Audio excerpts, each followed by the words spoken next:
To Jaya's homely kitchen. ഇന്ന് നമുക്ക് കാരാസേവ് തയ്യാറാക്കാം. ഇതിന് വേണ്ട ഇൻഗ്രീഡിയൻസ്: 1 കപ്പ് കടലമാവ് എടുത്തിട്ടുണ്ട്, 1/2 കപ്പ് അരിപ്പൊടി വേണം. അരിപ്പൊടി അപ്പത്തിനോ നമ്മൾ കൊഴുക്കട്ടയ്ക്കൊക്കെ വേണ്ടി എടുക്കുന്ന ഫൈൻ പൗഡർ വേണം ഉപയോഗിക്കാൻ. ഒട്ടും തരിയില്ലാത്തത് വേണം ഉപയോഗിക്കാൻ. പുട്ടിനുള്ള പൊടി ഇതിന് ഉപയോഗിക്കാതിരിക്കുക. പിന്നെ വേണ്ടത് കായപ്പൊടി, കുരുമുളക് പൊടിയും വേണം, മുളക് പൊടിയും വേണം. അത് ഓരോരുത്തരുടെ എരിവിനനുസരിച്ച് ചേർക്കാം. കുരുമുളക് പൊടിയുടെ ഫ്ലേവർ കുറച്ച് കൂടുതലായിട്ടിരിക്കുന്നതാണ് നല്ലത്. മുളക് പൊടിയുടെ അളവ് കുറച്ച് കുറവും. അതെങ്ങനെയാണോ താല്പര്യം അതുപോലെ ചെയ്യാം. ആവശ്യത്തിന് ഉപ്പും മാവ് കുഴയ്ക്കാനായിട്ട് കുറച്ച് വെള്ളവും വേണം. പിന്നെ നമുക്ക് ഇത് തയ്യാറാക്കാനായിട്ട് ഇടിയപ്പ നാഴികയാണ് ആവശ്യമുള്ളത്.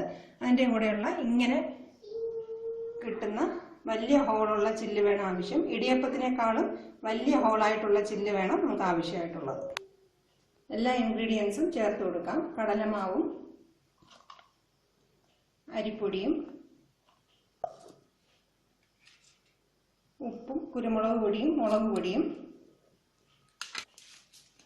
ഒരു 1/4 ടീസ്പൂണോളം കായപ്പൊടിയും കൂടെ ചേർത്ത് കൊടുക്കാം. ഇനി ഇതെല്ലാം നന്നായിട്ടൊന്ന് മിക്സ് ചെയ്തെടുക്കാം. നമുക്ക് കുറച്ച് വെള്ളം ചേർത്ത് ഈ മാവൊന്ന് കുഴച്ചെടുക്കാം. ഒരുപാട് വെള്ളം ആവശ്യമില്ല. ചപ്പാത്തിയേക്കാളും കുറച്ചും കൂടെ ലൂസായിട്ടുള്ളൊരു മാവാണ് നമുക്ക് ആവശ്യം. അതുകൊണ്ട് കുറച്ച് മാവ് ഒഴിച്ച് നോക്കുക. മാവ് നന്നായിട്ട് കുഴച്ചെടുത്തിട്ടുണ്ട്. ഈ ഒരു പരുവാണ് ഇതിന് വേണ്ടത്. അധികം ലൂസാകുകയും വേണ്ട, അധികം കട്ടിയാവുകയും വേണ്ട. ഈ ഒരു പരുവത്തിലായിട്ട് തയ്യാറാക്കിയെടുക്കുക. ഒരുപാട് മാവ് ഇങ്ങനെ അടിച്ചു കുഴക്കേണ്ട ആവശ്യമൊന്നുമില്ല. മാവ് തയ്യാറാക്കിയ ഉടനെ തന്നെ നമുക്കിത് തയ്യാറാക്കാം. ആദ്യം ഇടിയപ്പ നാഴിയിൽ ഞാൻ കാണിച്ചെന്ന് ചില്ലിട്ട് കൊടുക്കുക. ഇതിനേക്കാളും കുറച്ചും കൂടെ വലിയ ഹോളുള്ള ചില്ലായാലും അത് ഉപയോഗിക്കാം. പക്ഷേ ഇടിയപ്പത്തിനുള്ള ചില്ല് ഉപയോഗിക്കാതിരിക്കുക. തീരെ ചെറിയ അതായിരിക്കും നമുക്ക് കിട്ടുന്നത്. അതിനകത്ത് ഇനി മാവ് നിറയ്ക്കാം. എണ്ണ നന്നായിട്ട് ചൂടായതിനു ശേഷം വേണം ഇത് പൊരിക്കാനായിട്ട്. എണ്ണ നന്നായിട്ട് ചൂടായതിനു ശേഷം ഒരു നുള്ളു മാവ് ഇട്ട് ചെക്ക് ചെയ്യുക. മാവ് നന്നായിട്ട് പൊങ്ങി വരുന്നുണ്ടെങ്കിൽ നമുക്കിത് പിഴിഞ്ഞ് തയ്യാറാക്കാം. ഞാൻ ചെക്ക് ചെയ്തിട്ടുണ്ട്. നന്നായിട്ട് എണ്ണ നല്ല ചൂടായിട്ടുണ്ട്. നല്ല ചൂടായതിനു ശേഷം മാത്രം പിഴിഞ്ഞു കൊടുക്കുക. ഇതിൻ്റെ മുകളിലായിട്ട് വെച്ചിട്ട് ഇങ്ങനെ കറക്കി കൊടുക്കുക. ചെറിയ പീസായിട്ടായിരിക്കും വീഴുന്നത്. വലുതായിട്ടാണെങ്കിൽ നമുക്ക് പൊരിച്ചെടുത്തിട്ട് മുറിച്ചെടുക്കാം. ഇവരുടെ സൗകര്യം പോലെ ചെയ്തു കൊടുക്കുക. ഇങ്ങനെ ഇതിനകത്ത് കൊള്ളുന്ന അത്രയും പിഴിഞ്ഞു കൊടുക്കുക. നല്ല ഹൈ ഫ്ലെയിമിൽ വെച്ച് വേണം ഇത് തയ്യാറാക്കാൻ. ഒരു സൈഡ് നന്നായിട്ട് മൂത്ത് നല്ല ക്രിസ്പി ആയിട്ട് വരുമ്പോൾ കാണാൻ അറിയാൻ പറ്റും. അതിനുശേഷം മാത്രം തിരിച്ചിട്ട് കൊടുത്ത് മൊരിയിച്ചെടുക്കുക. അപ്പോൾ ഏകദേശം നന്നായിട്ട് ഒരു വശം മൊരിഞ്ഞിട്ടുണ്ട്. നന്നായിട്ട് മൊരിയാതെ നമ്മളിത് തിരിച്ചിടുകയാണെങ്കിൽ ഇതിൻ്റെ ഷേപ്പ് നഷ്ടമാവും. അതുകൊണ്ട് നന്നായിട്ട് മൊരിഞ്ഞതിന് ശേഷം തിരിച്ചിട്ട് കൊടുക്കുക. നന്നായിട്ട് 2 വശവും നന്നായിട്ട് മൊരിയിച്ചെടുക്കുക.